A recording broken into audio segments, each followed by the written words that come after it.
Hello students, मैं पंकज पठानिया जो आज आपके लिए टॉपिक लेके आया हूँ वो है श्रोडिंगर वेव इक्वेशन।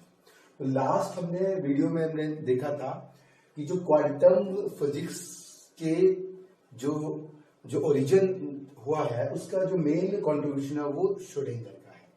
जैसे कि क्लासिकल फिजिक्स का जो फिनोमेनन को सॉल्व करने के लिए न्यूटन्स की इंपॉर्टेंस है, वैसे ही क्वांटम फिजिक्स मतलब वेव मैकेनिक्स, और जिसे हम बोलते हैं एटॉमिक जो स्केल की जो फिजिक्स है। जैसे कि हमारे पास पार्टिकल हो गए जैसे electron, neutron and the proton.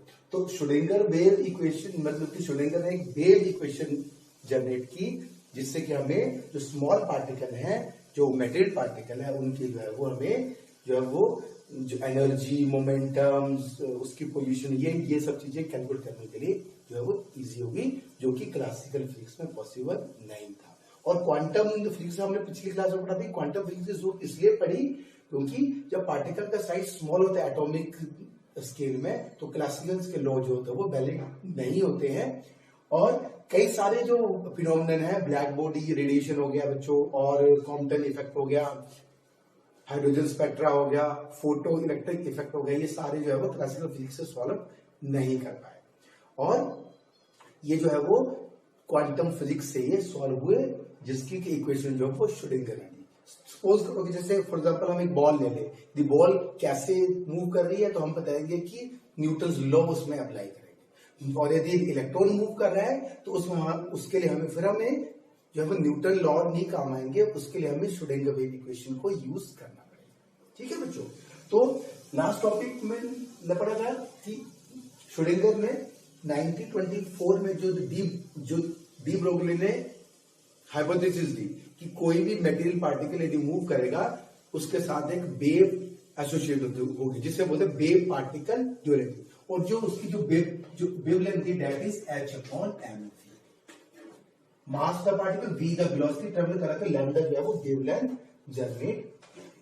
इस पोस्टुलेट्स को यूज करके श्रोडिंगर ने वेव इक्वेशन जनरेट।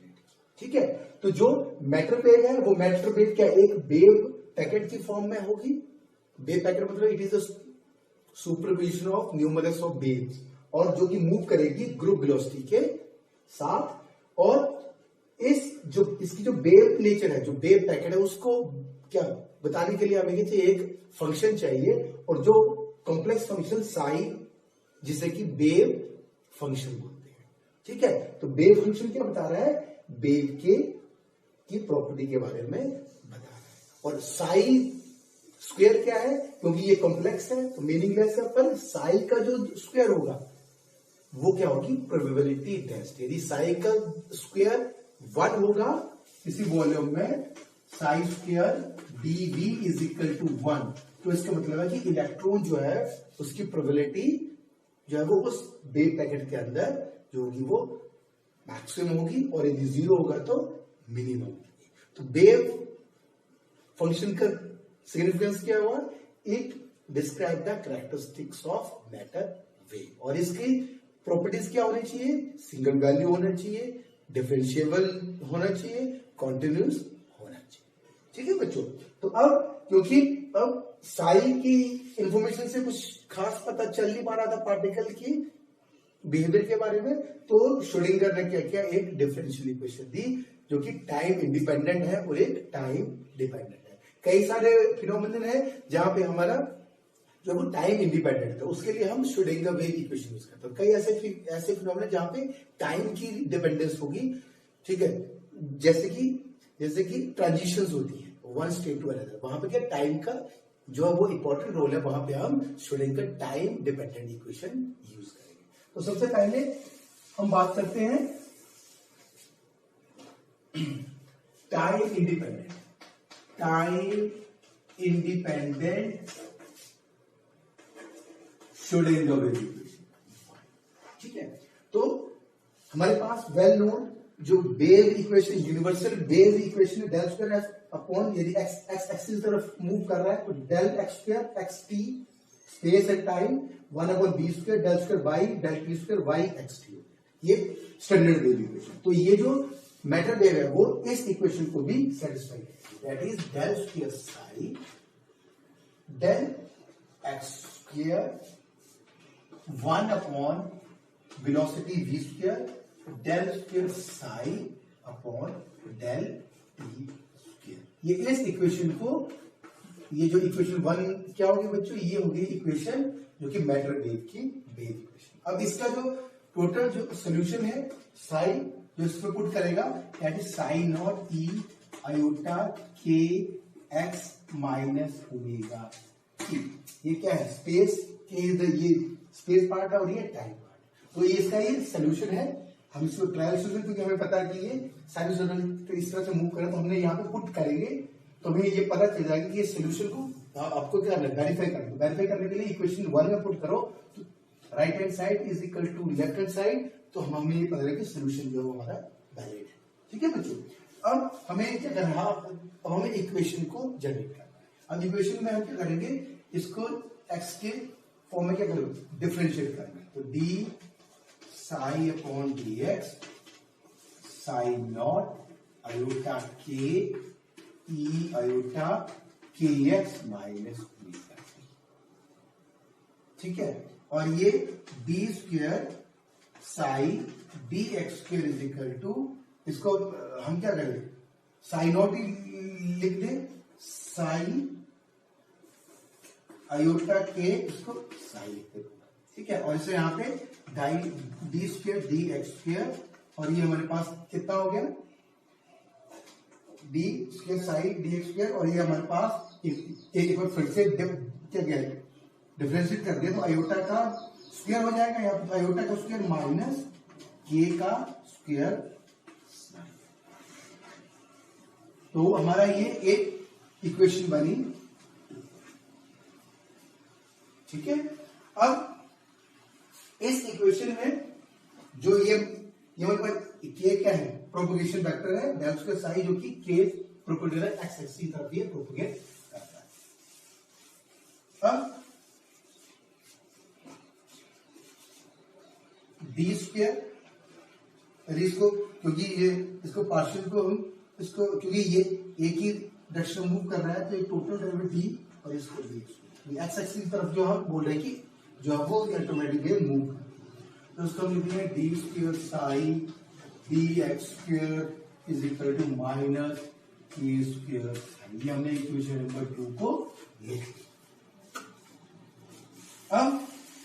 अब हमारा काम है के को निकालना। अब के क्या है, प्रोपोगेशन वेक्टर। यदि कोई पार्टिकल यदि मूव कर रहा है उसके साथ यदि मैटर वेव जो है वो, इसकी तो टोटल एनर्जी कितनी है बच्चों, दैट इज वो टोटल एनर्जी कितनी होगी, काइनेटिक एनर्जी प्लस पोटेंशियल। ठीक है, तो टोटल जो हमारे पास एनर्जी आ गई that is half M V square plus we.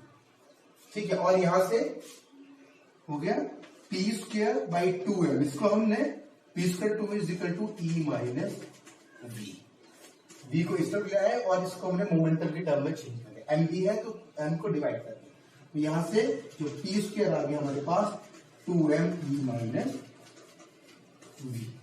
तो ये हो गया हमारे पास इक्वेशन नंबर। अब के को हम इक्वेशन 3 की हमें जरूरत पड़ेगी। अब हम के को क्या करते हैं, के को जो है वो मैटर विकल्प फॉर्म, के कितना हो गया 2 पाई बाई लैम्डा, और लैम्डा क्या है de Broglie velocity 2 pi upon H upon P. ये आपको पता होगा लैम्डा कितना होता है एच अपॉन एम बी कितना होता है पी। तो ये हो गया हमारे पास लैम्डा जो हो गया एच। तो अब ये इसका मतलब हो गया के जो हो गया हमारे पास that is P by H cut, P upon H cut आ गया। अब जो है यहां पे हमें पुट कर देंगे D square psi upon D X square is equal to K की जगह क्या करेंगे minus P square by H cut का स्क्वायर साई। ठीक है, अब ये साई आ गया। अब हमारे पास जो पी की वैल्यू थी बच्चों, ये हो गया इक्वेशन नंबर 4। अब इक्वेशन नंबर 4 में हमारे पास जो पी की वैल्यू कितनी थी, पी स्क्वायर कितना था 2m ई माइनस टी। तो यहां पे जो है वो हम पुट कर देंगे पी की वैल्यू 4 पे। तो कितना हो गया, टी स्क्वायर की value B square psi upon D X is equal to minus 2m upon H का स्क्वायर ई माइनस बी। तो ये हमारे पास time independent Schrodinger wave equation है। और आप यहाँ देखिए, यहाँ पे कहीं कहीं भी जो है वो टाइम की जो है वो डिपेंडेंस नहीं है। अब हम क्या करेंगे, टाइम डिपेंडेंट वेव इक्वेशन। अब हम टाइम डिपेंडेंट के क्या करेंगे, एग्जाम्पल ये हमें क्या करना है, इस जो स्टार इक्वेशन है इसमें जो है वो टाइम के पार्ट को ऐड करना है। ठीक है बच्चों, कैसे इंक्लूड करना है, तो हमें पता है कि साई कोई यदि पार्टिकल मूव कर रहा है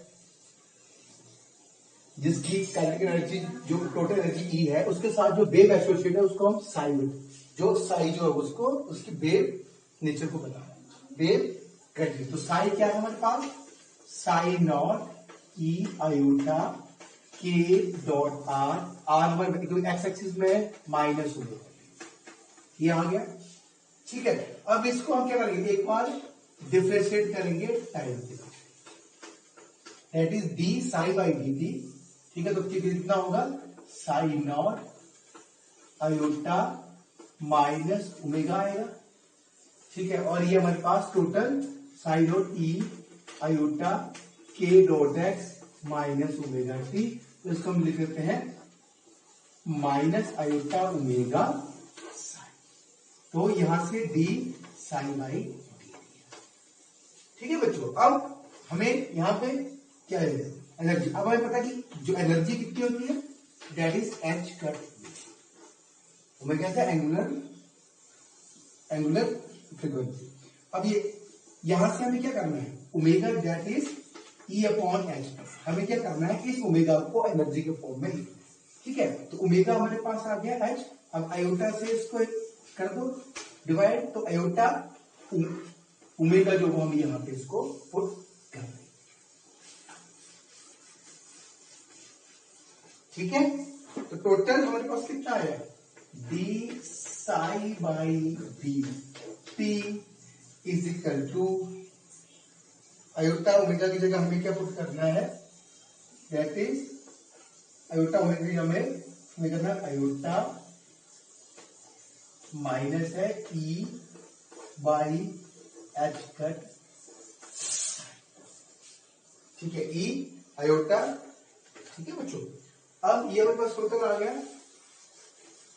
अब इस केस में जो हमारे पास जो ई साई, अब ई साई कितना है, E psi is equal to H cut upon minus iota D psi by D.